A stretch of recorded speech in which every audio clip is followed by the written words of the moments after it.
કેસનો વિવાદ જે રીતે વધી રહ્યો છે તે જોતા સવાલ આપને થતો હશે કે હવે આગળ શું થઈ શકે। એ આપણે બિગ વોલ પર સમજાવીએ જેથી કરીને આપ વધુ સારી રીતે આ કેસને આગળ જે સંભાવનાઓ છે તેને સમજી શકો।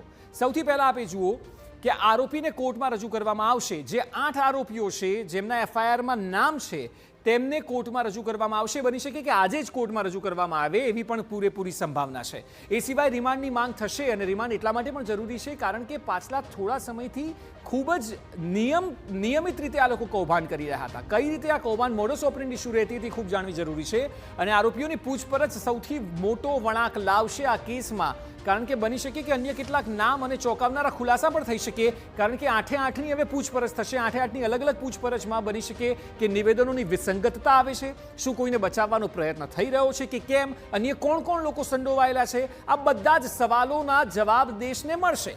નવા લોકોના નામની જે સંભાવના છે જેમાં મંદિર પ્રશાસનના લોકો પણ હોય કે પછી એસબીઆઈના પણ અધિકારીઓ હોય, આ તમામની શક્યતાઓ આ પૂછપરછ દરમિયાન જ આવશે એટલે રિમાન્ડ ચોક્કસ માંગવામાં આવશે। અન્ય આરોપીઓની પણ જો નામ આવ્યું તો ધરપકડ આગામી સમયમાં થઈ શકે છે અને એના ઉપર આખા દેશની નજર રહેશે એટલા માટે કારણ કે કરોડો રામ ભક્તો સાથેની આ છેતરપિંડી છે કે જેઓએ અયોધ્યામાં રામ મંદિરની આટલા વર્ષો સુધી રાહ જોઈ, મંદિર બન્યું અને જ્યારે દર્શને જઈને પોતાની સ્વેચ્છાએ, પોતાની આસ્થા પ્રમાણે, પોતાની તાકાત પ્રમાણે ત્યાં દાન કર્યું અને એ દાનની થઈ ગઈ ચોરી।